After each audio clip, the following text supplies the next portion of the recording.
Hello, guys, and welcome back to the Rovers Report, where once again we're joined by Tom, familiar face now on the channel, and we're just going to be having a little bit of a look over sort of the latest happenings to do with Rovers, and then we're going to be having a little preview of this Tuesday's fixtures. If you're new around here, make sure to subscribe. The next couple of weeks, we're going to be getting out quite a bit of content, so you want to stick around for that. Leave a like if you enjoy the video, and let us know your thoughts as well. I guess the best place to start, Tom, is it's been probably a week or so since we last spoke. If we just want to have a little look over, obviously the transfer window closed. Rovers got in 3 additions on that final day. Just how would you assess those transfers and just the transfer window in general, mate? The final day signings look pretty good on paper. Obviously Bobby Thomas had a good start to his Rovers career, scoring on his debut against Morecambe. Obviously for us it was quite hard looking at the match in a bar in Brussels, but if you look at the forum, and my old man went as well, he performed pretty well. Sylvester Jasper looked good off the bench too. And then Coburn on paper is a good signing. I think he's got 1 in 4 at Championship last season as a young striker. Correct me if I'm wrong, but I don't think Burrow pulled up any trees last season. So No. it doesn't seem like it didn't seem like a bad signing at all. So hopefully he's in the mix soon. I know he's injured at the moment, but on paper some very good loan signings to complement some permanent signings which I have kind of mixed feelings about. So overall, it's a bit of I'm not sure how to describe it, kind of like on the fence, really, in terms of the overall transfer window. I'm really pleased that we got Macca over the line. I think we played that quite well with Wimbledon, obviously depending on how much we actually paid for him in the end. But he's a very solid player, and the stats back that up from last season especially. Roster, for me, I'm not too sure which position we're looking to play him in, because he kind of plays in a 3 or maybe a little bit in front. I don't know if he's meant to be someone who plays in Coote's position or whether he's meant to be a bit more of a attacking midfielder. For me, he looks quite lightweight. But then again, we've only played 7 or 8 games of the season as a team, so it's quite hard to judge. Gibbons looked pretty good before he was injured in our second game. Obviously, Connolly is a great signing from last season, and the fact that we have some physical centre halves next to him like Thomas and Gibson. No, it's Gibson, not Gibbons, who looks a good player as well. So it looks like I'd say we're pretty confident. I was perhaps expecting a couple more permanent signings. So it's not like the jury's out. It's more, I'm fairly pleased, but I think we could have done better. But I think with Joey, he likes to play it patiently, and I think with those loan signings at the def, I think it's perhaps a good window. Yeah. I think I probably agree. I think when I spoke about it previously, I sort of gave it a 7 out of 10. Yeah. It's not an exceptional window for me. There's exceptional window. We would have got those 7 or 8 signings he spoke about when we were sort of 2 or 3 signings in.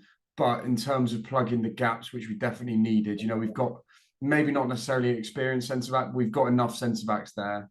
Midfield is packed out now, and so an area actually I'm really happy with is up front, because you've got 4 different options there who are potential. I think Coburn and Loft are probably the most similar, but even there, they're going to have their nuances as strikers, aren't they? So yeah, I'm fairly happy with it, to be honest. I think also, if you think about last season, obviously we started off poorly. We haven't started poorly this year, but it did take a while for some of the signings to get. Evans wasn't initially the world beater that he was for the back end of last season. So give it a bit of time with some of the new transfers, and it's quite clear that we're not firing on all cylinders at the moment. I think Coots has just come back from the suspension that was prolonged. Well, not prolonged. It sort of went into this season. Evo, I don't think has quite found his feet yet in the division. Yeah. But we all know he has a talent to definitely be one of the best midfielders in League One. And I think, obviously, as you said, last season, I can't remember how many new players we brought in, but it was a lot in the summer. It took us a while to get going. And there have been quite a few new signings this summer as well. So I think you're right to say that, or to imply that things will get better from here. Yeah, exactly, mate. I think if I'm right, it was a sort. I think it was about 18 in and 18 out, or something roughly like that. But yeah, you spoke a bit about it there about Macca, and I know that sort of stats for you is a real area of interest, isn't it? And I know that you've sort of had a good look at, what sort of player Macca is and where does he rank in comparison to a lot of other players within the division. And I think honestly for viewers, this would be a really interesting thing to sort of delve into. It's not necessarily my area of expertise, but just take it however you want to, mate. If you want to just sort of go over a few of the stats, or if you want to screen share, or Sure, mate. I'll just bring up the spreadsheet now. yeah. I don't know if you want to pause it here, mate, to be honest. Taking a little. Yeah, so there we go, mate. I know you created this on spreadsheet, so if you just want to say a little bit about it, mate, I'll explain to the viewers what they're seeing there. Yeah, sure.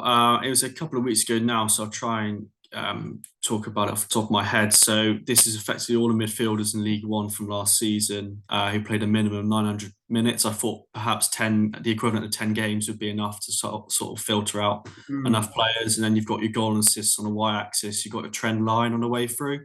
So effectively that's showing the relativity. And if you're above that trend line, and obviously arguably you're doing pretty well.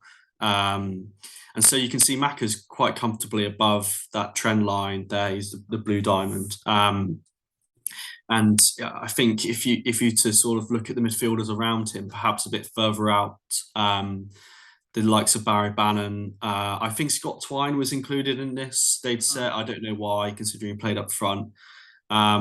It's quite clear that Macca is statistically is actually a very, very good signing for Rovers. And if you look to his expected goals against the goals that he scored as well, it's a fairly similar profile from a statistical perspective. So I think it's we obviously forked out a little bit for him, but we all know the quality he has. But he actually had a better season last year with Wimbledon. I think he did at Rovers the year before, and when he was at Rovers, we were incredibly impressed with him. So I think it's being honest, he definitely has potential to be one of the best midfielders in the league, perhaps even this season, if not over the next couple of seasons. On paper, it's a brilliant signing, if I'm being honest, and I think the stats back it up. Obviously, it's not the whole story, but it's nice to see that on paper he's definitely outperforming his peers. That's a really good graph actually, mate, because it's easy to sort of go and look at top goals scored or top assists, stuff like that. But that sort of puts it into perspective, doesn't it? How many was it roughly? Sort of 100 odd midfielders in that. He's clearly in the top 10% easily in there. Yeah, it's probably top. I think the vertical and horizontal lines were. I can't remember if it was. I think they're just splitting it into. I think that's the average. So the vertical line that you see is the average out of that cohort of the minutes played, and the horizontal line is the average GA of the whole cohort. Okay, yeah. So as you can see, it's kind of quite comfortably in the top half of both, but well, not top half, but he's above average in both quite comfortably. But also, as I said, it's about that trend line. As you can see, that as minutes played increases quite naturally, the goals and assists increases as well. So it's upward sloping. But to be above that line itself by quite some margin is pretty impressive. And it's something I can write about a little bit as well. Yeah, definitely. We'll definitely get more of that on this channel because, some people get a bit funny about it. I'm not hugely a massive fan of stats, but that's probably because I've never looked into it myself. And, something like this, there's definitely a place for it. And what I'd also say about that, which is encouraging, especially when you look at the likes of Rossiter, is that he's obviously a fit lad, isn't he? He's playing a lot of minutes, and especially this season, we're going to need that because, League Two is a demanding league, but League One arguably is going to be even more demanding. You're going to have fitter, stronger players, and I really think that he is going to end up becoming one of our dead certs to start most games. I'm not quite sure where he fits in as of yet. I think Barton's probably going to have a look at him in the training, a couple of matches to figure that out. But I think you'll see as the season gets on, as he gets fitter, he's going to become a real asset for us. Yeah, I completely concur with that sentiment, and I think it's quite funny. Obviously, Wimbledon fans, I think, were quite bitter with the fact that he was leaving. And if you, I did have a chart with all the other Wimbledon players on this Mm. in this data set, and he's obviously quite comfortably above, I think, all of them. So there's some sour grapes there, Yeah, which is actually a good sign because it's quite nice to know that another group of fans are slightly bitter that he's leaving. They know he's a very good player. So yeah, pleased that we got that signing over the line with a week or so to go, and the fact that he's already playing minutes as well hopefully shows that the fact that he's actually pretty much match fit already. I know Mangan said that he'd be training with the Rovers fitness coach for a couple of weeks to become match fit, but I think it looks like they're trying to get him involved already, which is actually a very good sign. yeah, yeah, it is, mate. And I guess if we sort of if we segue into the sort of Tuesday night's game, mate, obviously against Ipswich Town, currently sit top of the table, unbeaten. Would you? I guess the question would be, what would your team be, and what would your sort of tactics be going into this game? And then, sort of a side question is would you have Macca in that team? I would, to be honest, because I think you're obviously torn, aren't you? You either want to sit back and sort of beat Ipswich on the counter, or try and set up in a more kind of like combative Mm, formation with four at the back. I'd try and play five at the back. The question is who's available and who isn't. I yeah. quite like the idea of a 3-4-3. Mm, The question is with the three up front, are you going to be playing midfielders, or are you going to be playing them sort of inside forwards? So I think a 3-5-2 would be good, but the thing is, our wing backs would have to be attacking players because I can't stand it where managers set up with five. Well, I say five at the back with wing backs, and those wing backs are more defensive players. mm, Otherwise, you have no attacking impetus. Your attacks have to go through the middle of the pitch, and for that to happen, you need to have runners. So I'd play a 3-5-2. The question is who's available and who isn't. I would be tempted to. it's exactly what I play, mate. Sorry, carry Who on. would I'm just thinking about it though. Who would you play? Who would be in your starting lineup? It's easier for me to go from the top and then down back towards the defense. Yeah, I think for this game, I'd probably it's hard in it because you want to go with the sort of the experience of Marquis, but I would actually go Collins and Loft. In behind them, I'd probably have sort of I wouldn't quite maybe I would call him a cam. I'd put Macca in there. That I think Mhm. Evo's been off it a little bit, and sometimes it can benefit a player to have a bit of time out. Behind them, I'd have Coots and Finley. And then right wing back, I'd probably go Harry Anderson. Agreed. Left wing back, I'd probably go Trevor Clark, to be honest, mate. I'd probably go Yeah, Trevor Clark. And then at centre backs, that would leave you with Bobby Thomas. Um, I guess you'd have to go Kilgour, wouldn't you?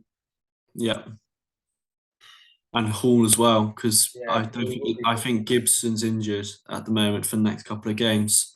yeah, Um, it'd have to be Hall then, wouldn't it? And I think there's enough there. Obviously, Anderson and Clark both like to get forwards.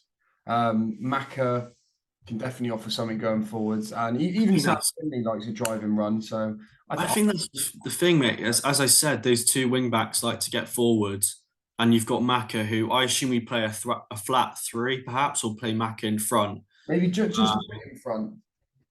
because then he's going to be making those runs forward. You need that, even if you're playing five at the back and you've got two up front. If you're playing wing backs like we did away at Pompey in Mm. Evo and Finley, who kind of playing, I think I mentioned at the time, it almost seemed like they're inverted wing backs Mm. coming into midfield to make it, I think, five or six in midfield. I just don't. I think even if you're playing two up front, you don't give them the service if you don't have proper wing backs in there. Square pegs and round holes doesn't work in a 3-5-2.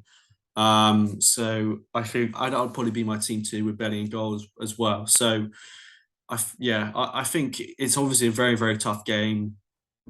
They beat Shrewsbury 3-0 a few weeks ago away. We obviously have come off the back of a recent draw against Mm. Shrewsbury, in which we didn't actually look like the better team. So I'm very, very cautious and pessimistic about the game, if I'm being honest. Marcus Harness is on fire for them at the moment. Yeah.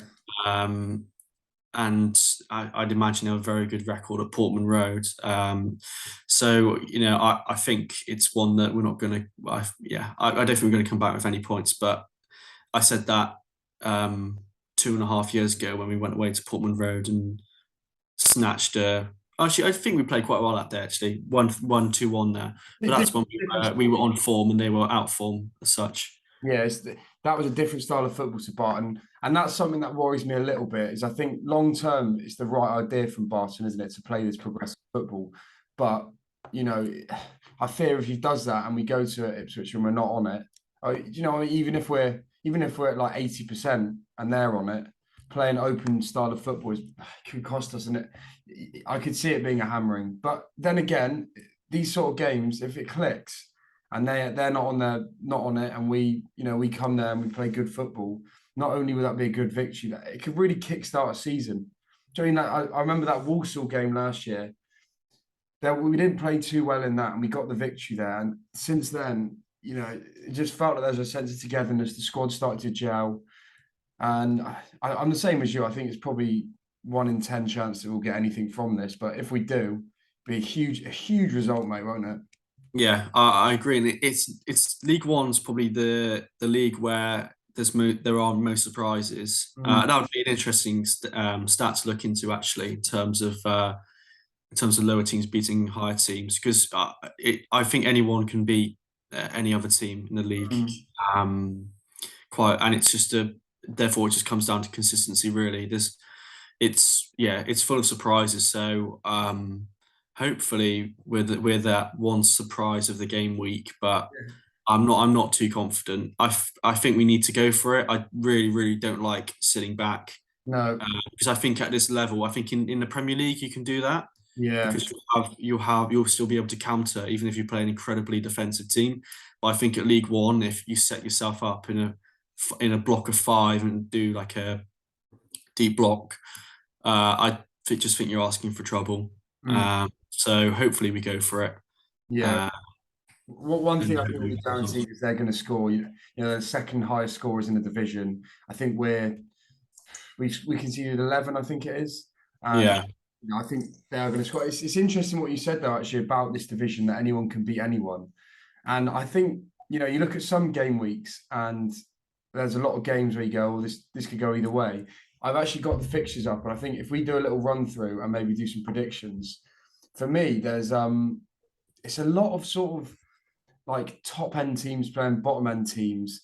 And so when I was trying to do my predictions on this, I found it quite easy. And I think if you're a betting man, this could be a week for a good acca, because if you start off, you got Barnsley versus Port Vale, Barnsley at home. You'd imagine that would be a Barnsley win, wouldn't you?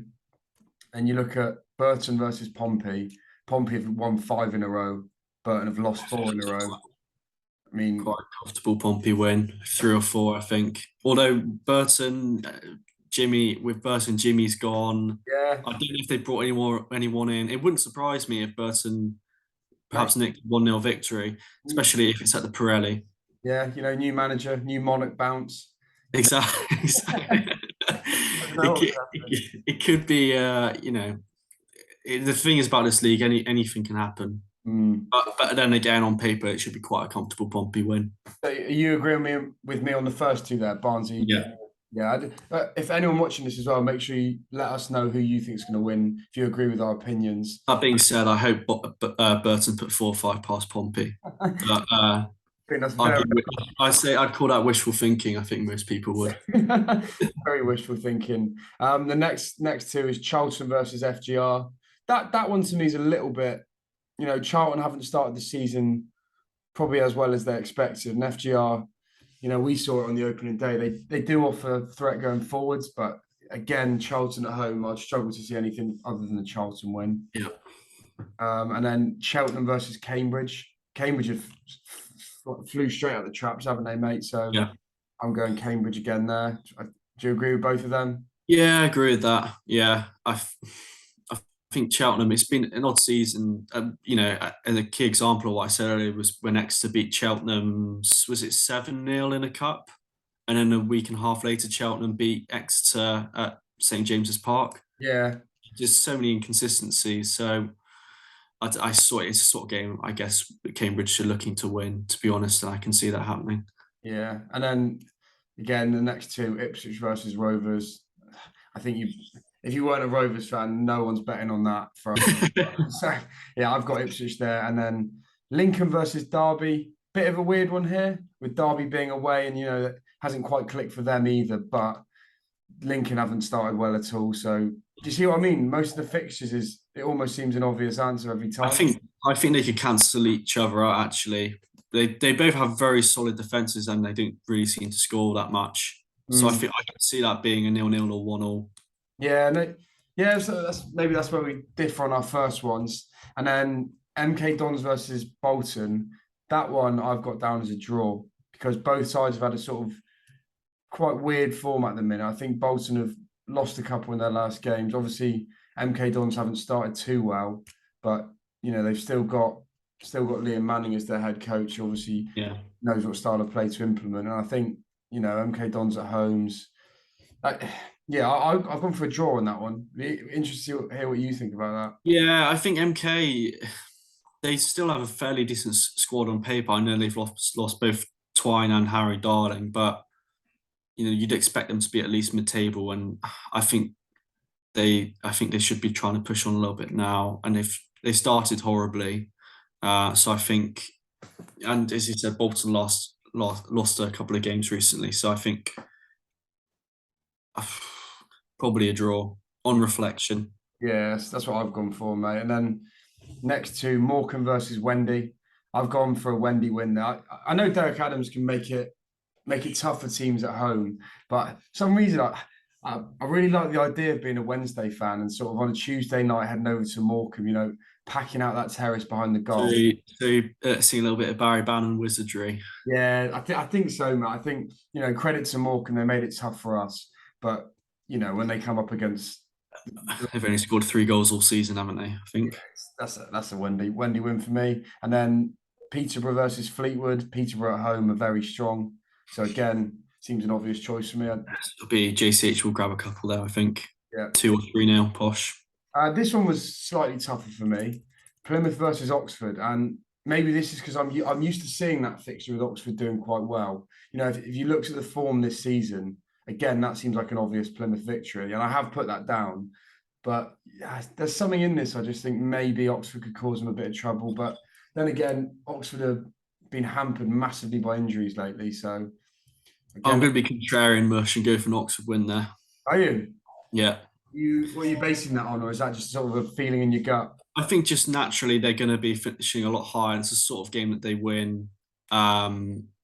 It's about they really have to turn it on, really. Otherwise, Carl Robinson's going to be in a lot of trouble unless players absolutely despise him and want to play like absolute crap on the weekend. But no, I think Oxford they're a bit of an odd team because they clearly play some very good football, but I thought defensively they were quite horrific, trying to play out from the back. Yeah, it's sloppy. I haven't seen them play too much recently. Obviously, with us being in Brussels last weekend, I haven't really caught up on the fixtures from last weekend. But I think naturally, I don't know. I guess you can put it down to gut feeling, but I can see an Oxford in there. It's the same, mate. When I saw that fixture, my initial reaction wasn't, "Oh, that's going to be a walkover." Something there just sort of. So it'll Russell Pieface as well, which will obviously. He obviously despises Rovers, so. Yeah, he does, doesn't he? That's always a weird. Slightly irrational. I mean, I think Plymouth consider us a derby when, in fact, it takes a shorter time to get to London than it does to Plymouth. So.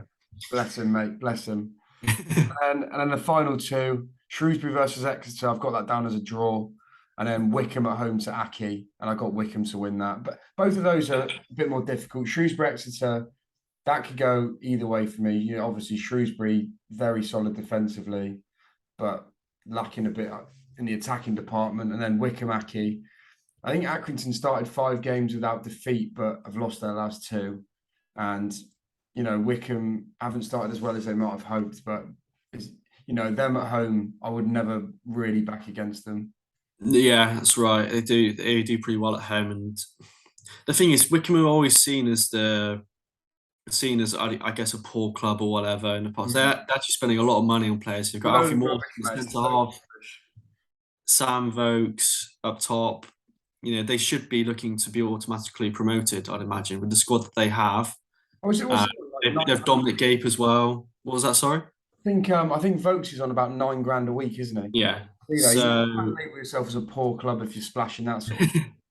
well, it's Wickham. Wouldn't put anything past them, but it's they're obviously a horrible team to watch, but clearly effective at what they do. They haven't quite started as well as I think they should have. Yeah. But against Aki at home, I think they should be winning that quite comfortably. It'll probably be a horrible game to watch. I'll tell you, someone who I've always admired for Accrington is Sean Mcconville. Yes. I think I said to you the other day, Death Taxes and the Sean McConville GA. Which I think that's probably the first time someone's ever used that sentence. But Put that on a t-shirt, mate. What's that? Put that on a t-shirt. Yeah. he's an incredibly impressive player. I think he's getting on a little bit nowadays as well. He's always been very effective at League Two and League One since Aki were promoted. So I think he'll be on the score sheet. I'd back that if I were a betting man. McConville anytime. But I think it'll be 2-1 Wickham there. Yeah, that's nice, mate. Fingers crossed Rovers can get something from that game. I mean, also fingers crossed the games go ahead. If we just to finish this off, if we just sort of spend 2 or 3 minutes, I know recently we've both seen that the club are consulting with the fans over the possibility of a new badge. Just what's your thoughts on that, mate? The only problem with the badge is that on iFollow you don't have to. It's not centered, is it? On the EFL highlights rather. I quite like it at the moment. The thing is, just designing a badge is actually quite hard. So I'm not really going to make any pure judgment until we've seen some designs. But I'm quite content with the badge at the moment. I look at the previous badges of the club. I'm actually quite happy with the one that we have at the moment. Obviously, I think there are bigger issues, such as new stadium, which I'm sure they're working hard on in the background. But it seems like a bit of a. I'm not sure. I'm not sure why they're trying to looking to change the badge. But what do you think, mate? I'm not entirely convinced we need to change it. I think it very much aligns with the new sort of direction that Tom Gorringe and the like want to move this club in, and I'm not opposed to that. I think there's changes have been made that have actually brought the club into the modern day. The training facilities, the sort of move to cashless at the MEM, just a bit more professional. And I can understand. I think they've done it in a good manner. Is that as the fans, and I've always said this is, if the majority of fans come back and say we don't want this, drop it. There's no point in doing it if the majority of fans don't. But I think, if they showed us a couple of designs which the fans liked and were a bit more modern, a bit sleeker, there's no harm in changing. I don't. You're always going to get a few who won't like it. I do have to say, I think it's probably a move to sort of be able to make more merchandise. Yeah. A bit more appealing, a bit trendier. So I love our badge currently, and I think it's really unique. But I do think it's quite clunky if you were to put that to a bit of merchandise. It's quite big, it's quite dominating.